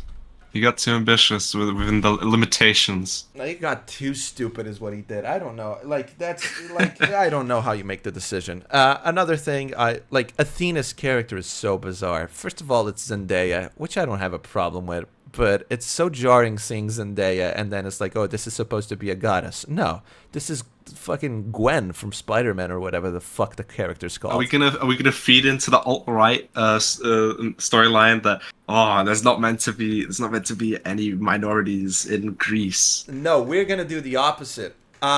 If we're gonna do a colorblind casting of Christopher Nolan, how come every black character has a minor role? How come 3 of the 4 black characters in the movie are evil? Christopher, what? Yeah, 3 of the characters, it's one that kills the king of Greece. It's Helen of Troy herself, who is the cause of the Trojan War. not really her, but it's one of the causes of the Trojan War. And actually, it is kind of her. It's complicated. Is also another black character. You have Zendaya, who is good. She's Athena. And I believe you have another black character. I'm forgetting who. But either way, it's not that many. It's not that many. And then there's one Indian. I think it's Indian. I believe it's sort of Indian. I'm not too sure what he is, but there's one sort of Indian character, and he gets killed. So hooray to that! I'm glad all the mine. And why is not like none of the good guys in the like main cast are black? If we're gonna do a colorblind casting, you got to do it right. You can't just do this. This is tokenism at this point. I generally think this is tokenism, and it's also like, oh, I'm gonna have Zendaya in my movie because that's like a superstar, and that makes me the big bucks. It's yeah. Is Tom Holland and John Bernthal any good? Because I know those are like actors he's never worked with before, and they've caused a buzz around the launch of the movie. Also, the person in the audience saying Agamemnon's wife is not evil. Agamemnon's wife is like she kills him. She kills him. It's very, very she's like vilified by the entire rest of the cast, the cast of the characters. It's very like implied. It's like, hey, Ulysses, your wife might kill you like mine did. So for sacrificing her daughter, yeah, I guess that's fair. You know what? I had totally forgotten about that fact because that's that they mentioned that about once for like 10 seconds, and they don't even really show it. So, in my defense, that's bad storytelling because if you're gonna make that plot point, you got to give it more than 10 seconds in a 3-hour movie. But yeah, fair enough. I just think she's portrayed as evil, though. She is absolutely portrayed as evil. What else? I have here this other problem that I have, but this is a problem I have with most modern movies, and not just with that sort of movies. These ancient Greek soldiers sure are well exfoliated. I mean, that's incredible. And all of them are like models. That's incredible. I mean, I didn't know ancient Greek was fought, like all these ancient Greek wars were fought by like super A models. Why isn't there a single ugly person in this movie? Why? What is going on? Generally, what is going on? Why can't, like, this is not even a Nolan problem. This is a general movie problem. Why is there like 3 types of faces in the entirety of Hollywood? Why can't we have a more interesting cast? Like, is this so difficult? Can you please divulge for me what the 3 face types are in Hollywood? It's I believe pretty, beautiful, and hot, I think, are the 3 types. Like, there's nothing. Yeah, there's nothing beyond that. I think that's really stupid. And finally, before I close the call-ins, in fact, I'm going to close them right now because we're moving on from topic to a topic that I've been talking about this week with all the people that are close to me. IMAX. God damn IMAX. I'll tell you right now. When I was saying I think the action scenes are bad because of IMAX. IMAX cameras are heavy. They're hard to film with. And that makes it harder to film action, which is famously a hard thing to film. But before we get to that, let me introduce you to this fantastic concept of IMAX and why I don't enjoy it. Let me just change this first.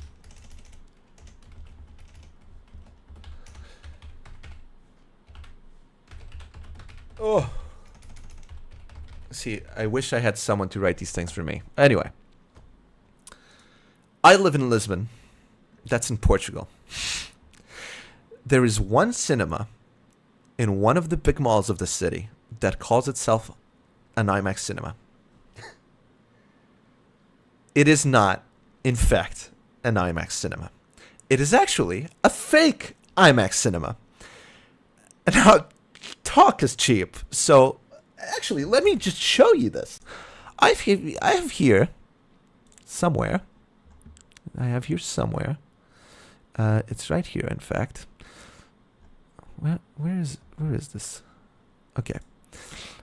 I have here an image of the IMAX cinema in Lisbon. If you would look at the screen, you'll notice that it's widescreen. That's interesting. And you'll notice that below IMAX it says with laser. Oh, what does that mean? What does that mean with laser? That means it's a digital projection. IMAX is 70 millimeter film. So how could it be an IMAX cinema if it's a laser, projector? That's such a great question. Not just that, it is widescreen. And now I have here a picture of the IMAX cinema from London, which is a 70 millimeter IMAX cinema, a true IMAX cinema. And I want you to compare both the screens. Now, do you notice any detail? Anything that is, very different between these two screens? Much taller. Much taller. Way taller. It's just so much taller. This is these are not the same thing. I don't understand how these companies, these cinemas, can go and claim that the other one, which I will put on the screen again. Let me put on the screen again. How this is being claimed as IMAX when IMAX is this. The difference is beyond ridiculous. And not just that, most people who are paying double the amount of money to watch what is supposedly an IMAX theater don't even know that it's not even real IMAX, because nobody knows what the hell this IMAX thing means. It's generally no a lot of people don't know. It's not been well It's not been well told. This term IMAX gets thrown around a bunch nowadays. It just gets thrown around left and right and in the corners, and you're walking down New York, 5th on 11th on the corner, there it is, IMAX. I don't know. Those are streets probably there. They're numbered. Anyway, this term IMAX gets thrown around a bunch nowadays. I feel most people don't actually understand what it means or what it actually stands for. First of all, IMAX, it means image maximum. It comes from French because this company is Québécois, which is awful. That should be a bad sign anywhere. It stands for image maximum because it means, it's the highest quality image possible to get. An IMAX movie is simply a movie filmed with a specialized camera that uses 70 millimeter film. 70 millimeter film being a ridiculous size. It is way bigger. Think of a big camera, triple the size of that. That's how big it is. So an IMAX projection like the one we have on the screen right now, a real one, is a projection that uses similarly comically large projectors that can project 70 millimeter film. Now notice how I said film. These are not digital projectors. These are traditional, real projectors. Most cinemas in the world that call themselves IMAX, hold on a minute, like this one on screen right now, they are just normal 4K projectors that have a somewhat bigger screen and one that doesn't even match the IMAX's iconic squarish shape. Why don't they even try to emulate that one? Why can't they? Because that would require you to build a cinema room that is twice as big as your normal cinema room. And most cinemas are already not making that much money. This investment would be ridiculous for any cinema nowadays. It would make absolutely no sense.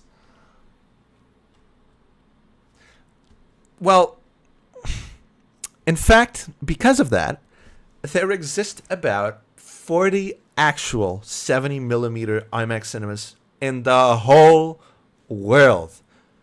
40. 4. Oh, that's 10 times 4. 3 of them are in Europe. 3 of them. one of them is in Melbourne. The rest are spread out between the United States and Canada. IMAX. That's not a lot. No, that's not a lot. And this is how purists and Christopher Nolan himself says is the true way to watch his movies. IMAX to me represents everything that is bad in cinema. It is overly elitist. It lends itself to annoying people who consider themselves purists to annoy normal consumers. It makes people waste more money to go to the cinemas, which they already don't want to go a lot. It tricks people who don't actually know what IMAX is, and it places this overly big importance. And this is the one that gets me. It places an overly big importance. It places an overly big importance on image fidelity and quality. That is such a corrosive mindset for this industry. Fricka, let's take the gaming industry. There's one thing we can agree on that is destructive to that industry, and that is destructive to the way it works and the way we consume it and the way games are produced. It is image fidelity. It is the 4Ks, the 6Ks, the pores in the skin. It is making games harder to play, bigger sizes, better computers. This is the same thing. This is the same goddamn thing, but with cinema. Wouldn't you agree with that? I don't really get the point with IMAX, because the whole thing is like, oh, it's a taller screen, so that means you see more. Not really. No. You have to design your movie in mind for it to seem more. Like, for any conventional movie that is being filmed, to put it in IMAX format, it would have to be slashing the sides of the screen. That's essentially what it is. And I've had experience sort of toying with like aspect ratios and stuff.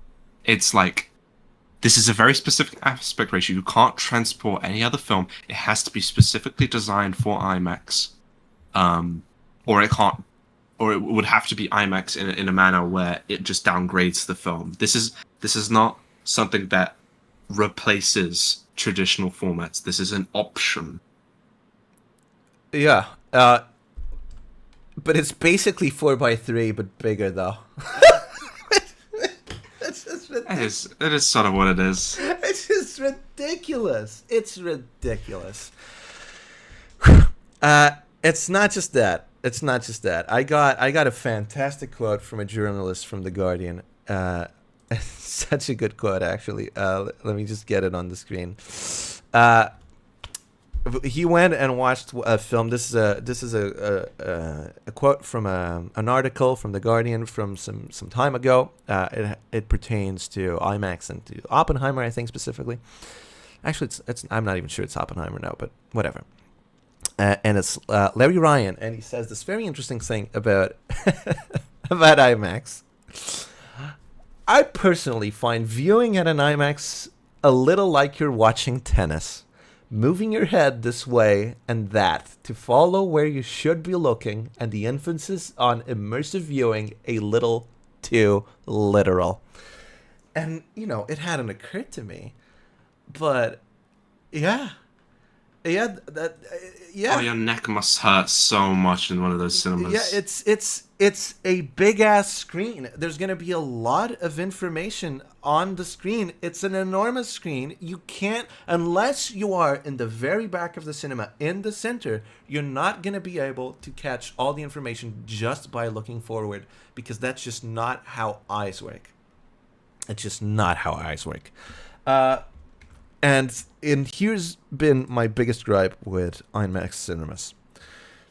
It is an experience that is completely inaccessible to most Europeans, and surprise, surprise, to most people in Africa, Asia, and Southern America. Filming on IMAX is like filming to say only Westerners have the right to watch this film as deeply intended. And then it's not even all Westerners. It's mostly Americans. It is there are no IMAX cinemas, no true IMAX cinemas in those countries, developing countries, and obviously people from developing countries have a harder time getting to America and to Europe to have those experiences.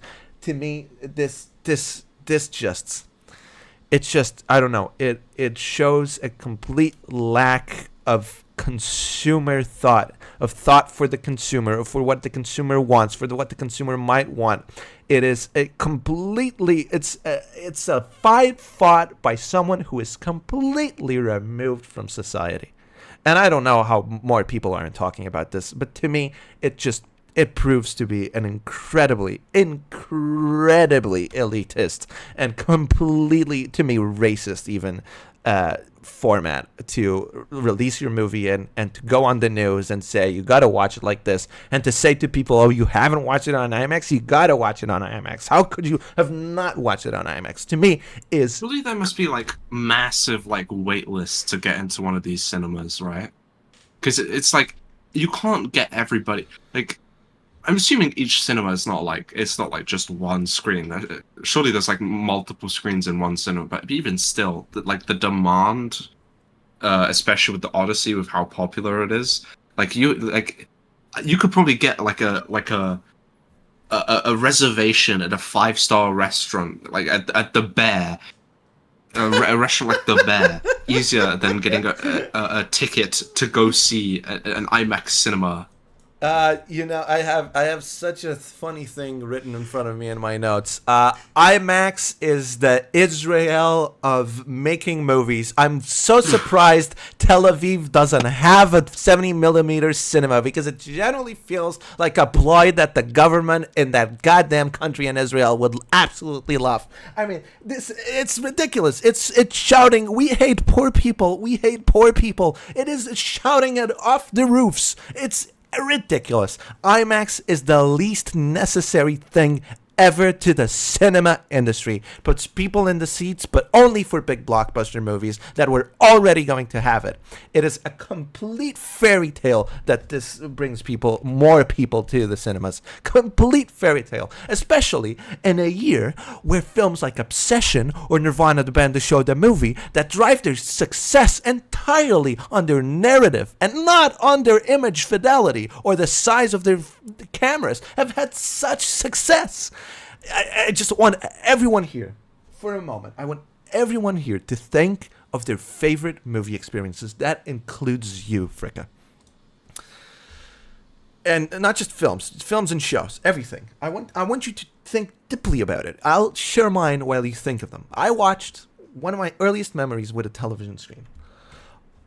I watched Dragon Ball GT on a CRT monitor when I was 6. We already had a flat screen in our house, but the house I was staying on had a CRT monitor.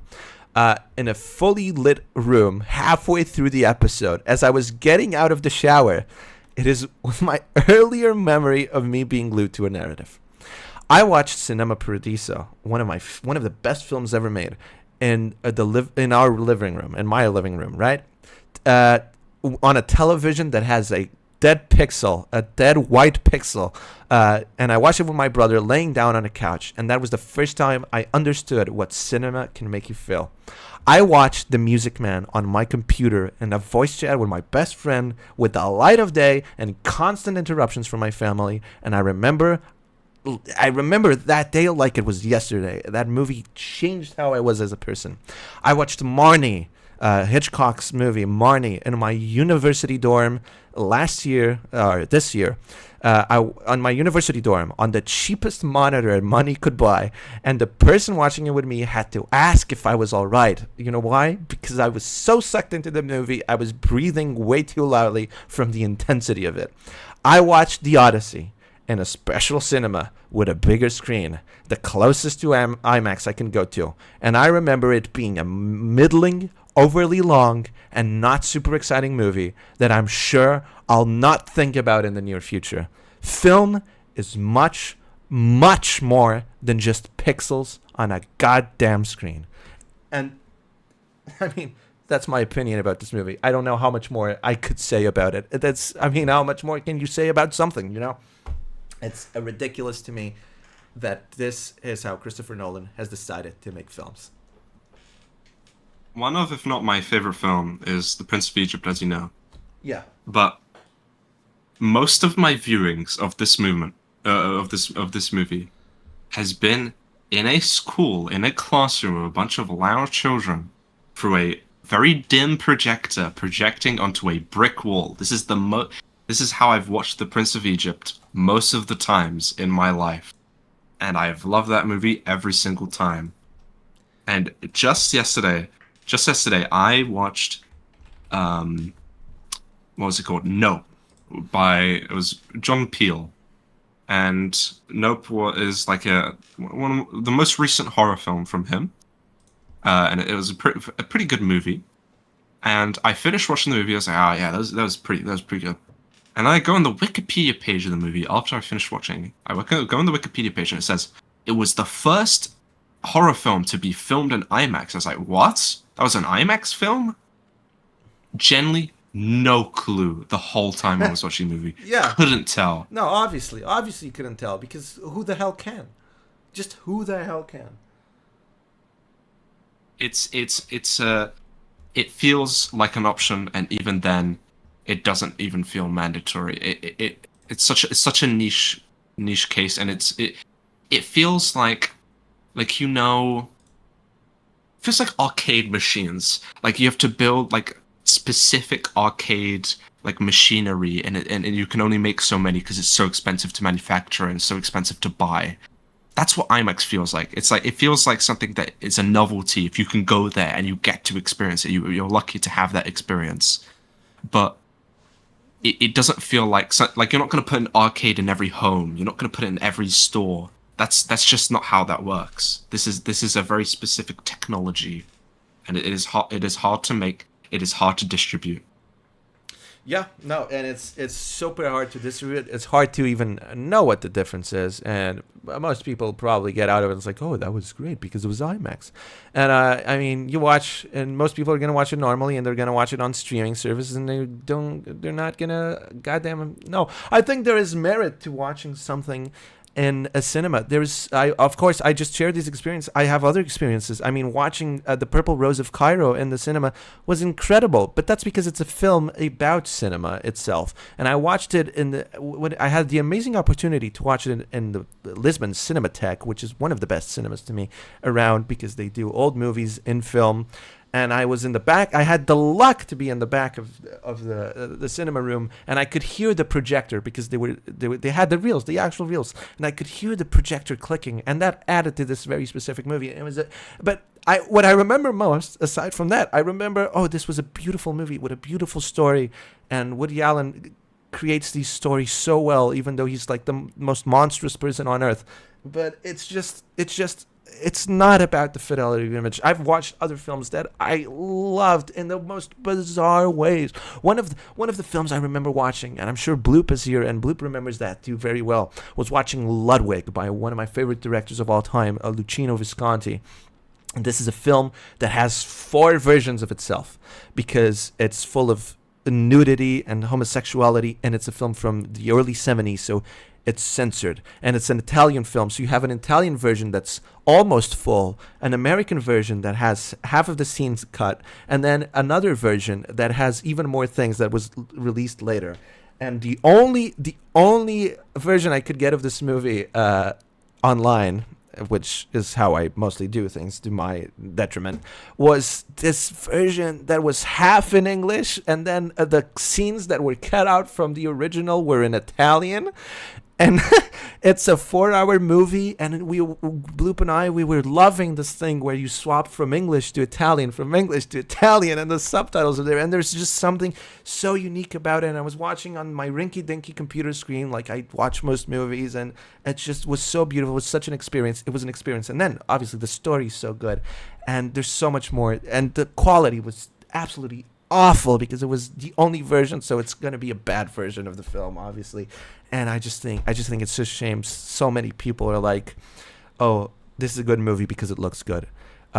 These Marvel movies are good. Like, not even Marvel. Avatar, for example. Have you ever heard someone say Avatar is good?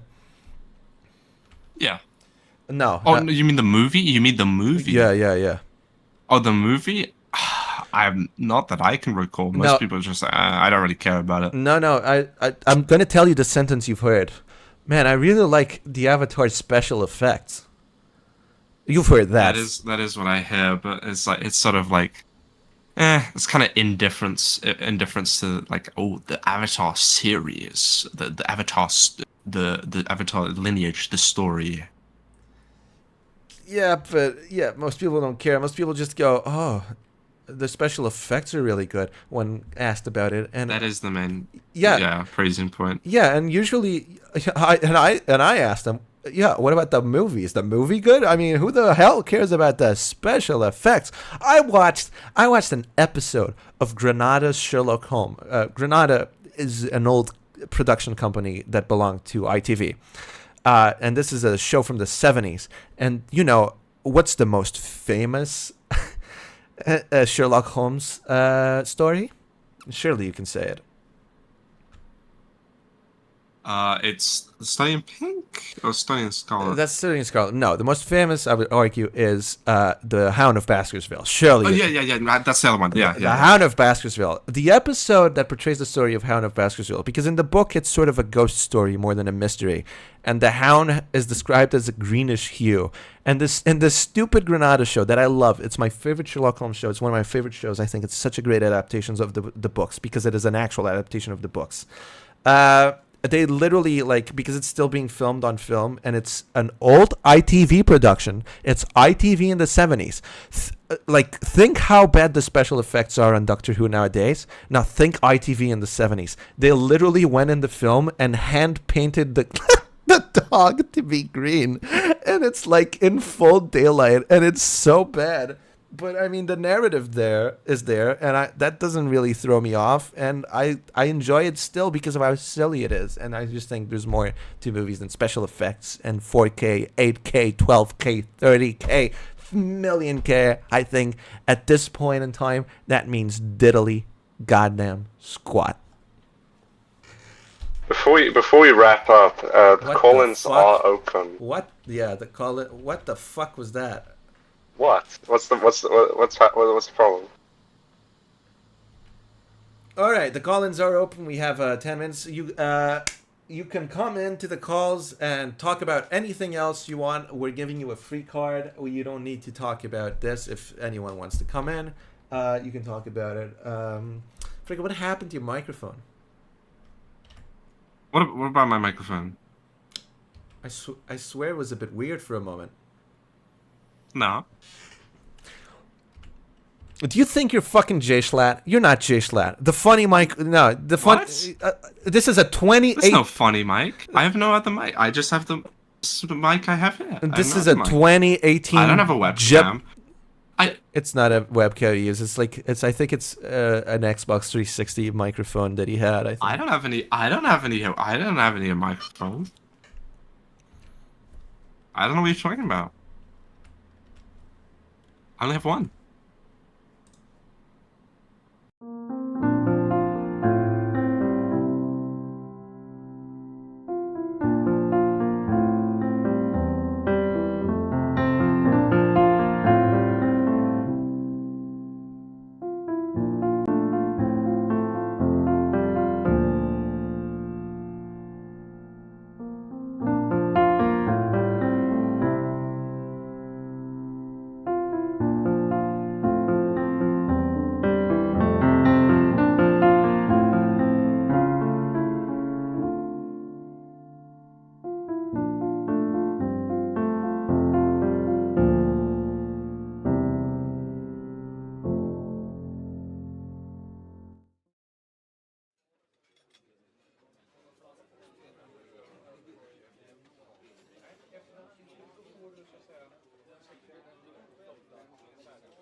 No. Wait, don't go. That was a little joke.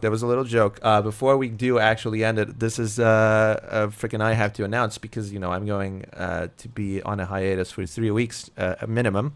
And we have a big project in the works, right, Fricka? Yes. And we're going to come back with that when that project is finished. And we're announcing here that this is actually the end of Screenside Season 1, and this is how we're doing things now. I guess we're doing it by seasons, just because we can't actually keep it up the whole year, because, you know, we have other things to do. We'll try our best, but anything you want to say, Fricka? See you in 5 months' time, because this stupid fucking video is gonna take forever. It is, but it's gonna be the world's first trillion view video. Anyway, my name is Pina. My name is Fricka. And this has been Screenside.